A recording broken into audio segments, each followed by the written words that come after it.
Não, tá machucado não, né? Ele chegou muito bem, por sinal. Ele já estava, inclusive, já tinha definido que ele estrearia no sábado. Primeiro porque ele chegou muito forte. Eu tenho uma relação muito forte, muito próxima com o fisiologista do Grêmio. Trabalhou comigo muito tempo, né? E já tinha me dado todo o parecer dele. Ele, inclusive, tinha treinado no sábado pela manhã. Ele tinha feito um trabalho com o grupo do Grêmio. Tinha me colocado inteiramente à disposição. Eu ia fazer uma formação até um pouco diferente do que vem acontecendo, né? Eu ia liberar mais o Marcelinho, fazer ele aproximando pelo lado direito, porque ele tem facilidade para isso. Nós íamos deixar somente, praticamente com um atacante. Já tinha definido isso desde ontem pela manhã, quando eu conversei com ele. Infelizmente, aconteceu, né? Uma contusão chata, né? Uma jogada simples, jogada de jogo, de treino, né? E perdi o jogador não para esse jogo, né? Perdi o jogador para 2 jogos, consequentemente, essa condição física ótima que ele chegou aqui, ele já vai perder com esse tempo que ele ficar parado, e vamos ter que começar todo um processo com um jogador que, infelizmente, nós não temos outro com a mesma característica no grupo desde o ano passado, desde quando eu cheguei aqui, que eu tinha vontade de ter um jogador nessas características, mas faz parte, é o futebol, a gente já tem que ter novas soluções para esse problema. Danielzinho só. Danielzinho, nem para terça-feira. Isso é o que o departamento físico já me deu, 32 dias parado. É um jogador que tem de positivo a sua leveza, né? Então não tem excesso de peso, não tem nada, mas em termos físicos está muito abaixo, está trabalhando forte, né? Mas nem para terça-feira esse jogador terá condições, e é uma ótima aquisição, como eu sempre frisei. Hélio, nós tivemos a informação de que o Fortaleza teria interesse na contratação do Carlos Bala e que o Sport não liberou porque esse jogador estava dentro dos seus planos. Como você participou dessa questão da permanência do Carlos? Eu não participei, eu fiquei sabendo disso hoje no Globo.com. Não participei, não chegou ao meu conhecimento, então eu não tive que decidir nada. E eu tenho certeza que o Carlinhos não teria interesse em sair do Sport agora para o Fortaleza, né? Mas eu não participei, não chegou ao meu conhecimento, e o jogador faz totalmente parte dos nossos planos para a temporada. Caso tivesse chegado a mim qualquer coisa em relação a essa decisão, eu ia primeiramente conversar com o Carlinhos. Se o Carlinhos não quisesse ir, eu até discutiria, porque eu não posso ir contra o que as pessoas querem. Mas pelo que eu estou vendo o Carlinho não ia ter interesse em ir para o Fortaleza e naturalmente vai continuar dentro do nosso processo de trabalho. Hélio, qual vai ser a diferença do Sport do sábado, que atuou contra em casa, para esse agora diante do Guarani?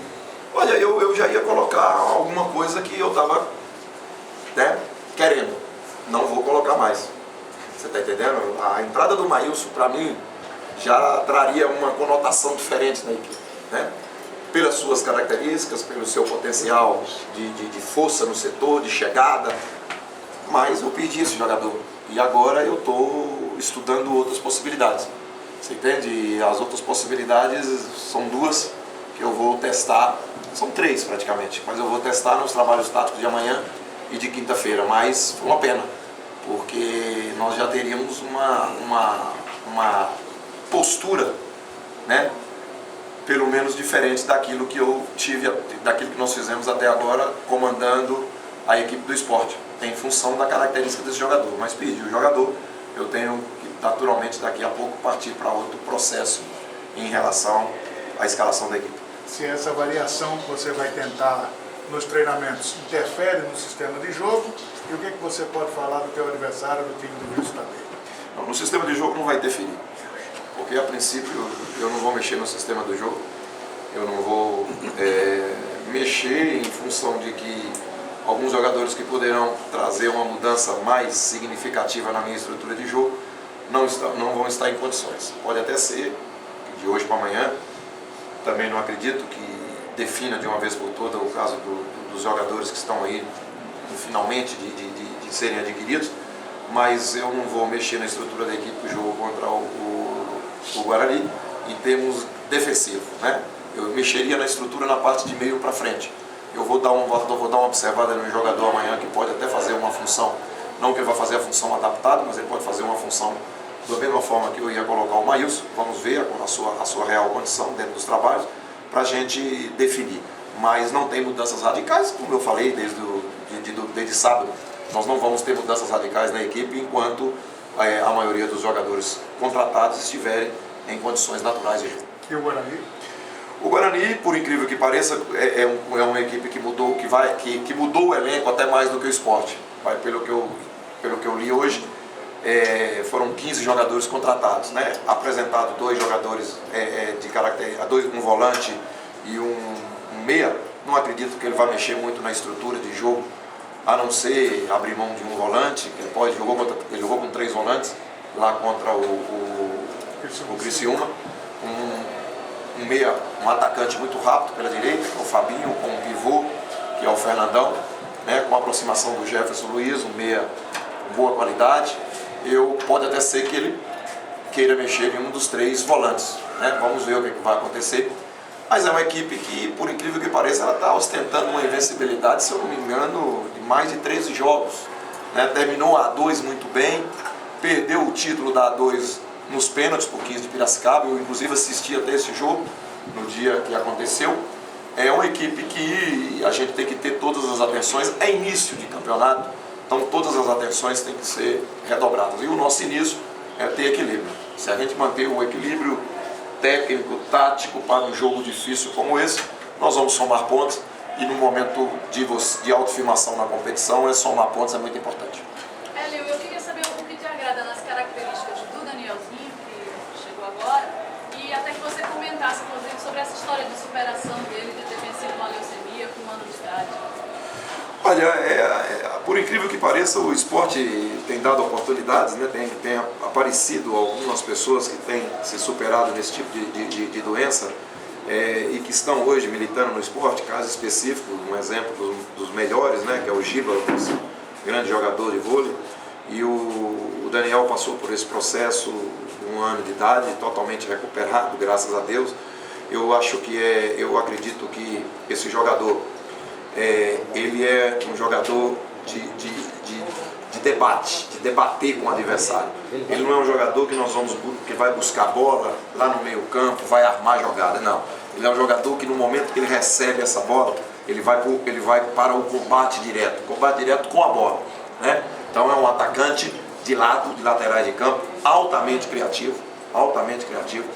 Quando nós acompanhamos simplesmente esse jogador, né, que eu tive, tudo é questão de oportunidade. Eu assisti 2 jogos dele e até não sem querer, eu liguei a televisão, né, eu assisti o jogo dele contra o Corinthians, que eu achei ele ótimo. E logo em seguida, e também tinha assisti o jogo dele contra o Palmeiras, 2 equipes que me deu uma referência de um bom atacante. Aí você começa o quê? Você vai e pesquisa. Você vai conversar com treinadores que trabalhou com ele, você vai conversar com amigos, né? E eu não conversei com ninguém do futebol, ninguém de São Paulo, pessoas que acompanham o futebol de São Paulo. Juninho, diretor executivo do Mirassol. Guto Ferreira, que foi durante 10 anos o observador técnico do Internacional, hoje é treinador do Mojimirim. O próprio Rui Scarpino, que foi treinador dele em 2 temporadas, né? Todas as pessoas com quem eu dialoguei sobre o Danielzinho tem ele hoje como um dos belos atacantes do futebol paulista. Ah, mas não apareceu para time ganhar nem nada.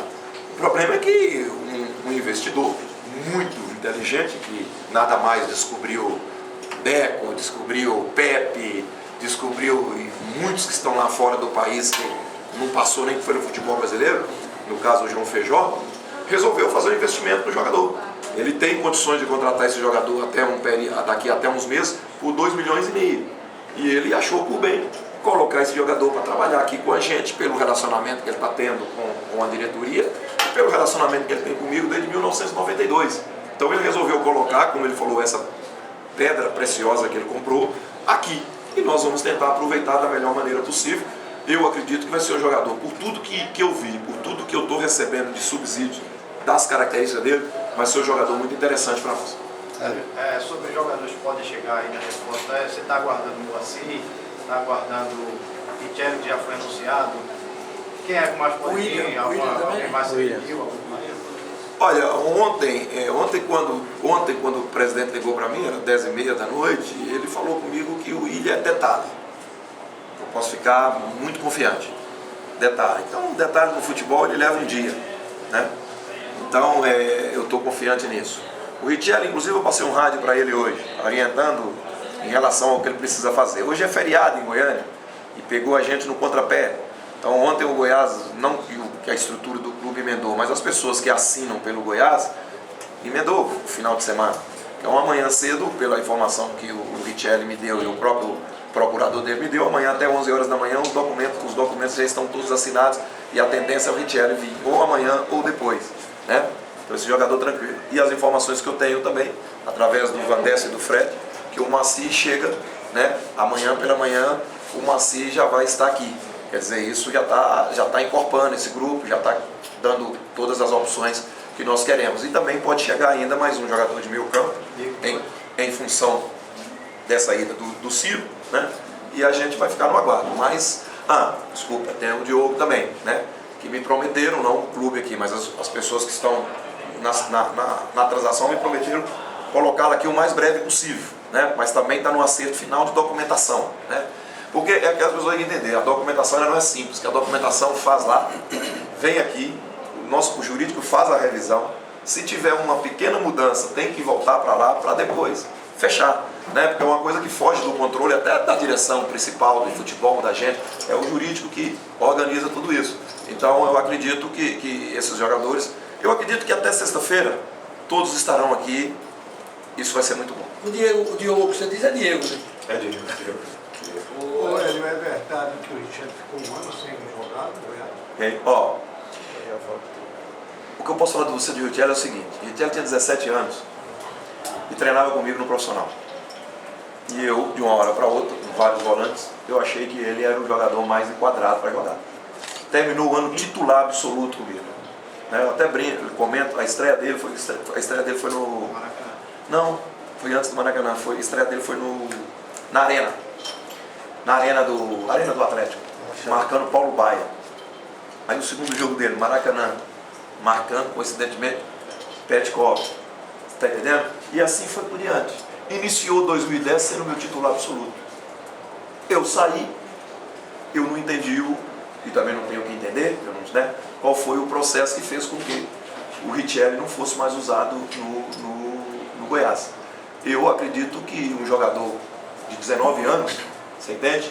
Com virtudes igual ele tem, eu não pensei duas vezes em falar para a direção investir no jogador. O primeiro investimento era a possibilidade de empréstimo, quando o Goiás falou que não emprestaria, que só negociaria. Aí eu lembrei de dois jogadores que nós trouxemos, né? O Sport trouxe do Goiás para o Sport, que foram campeoníssimos aqui, né? O Wallace e Márcio Goiano.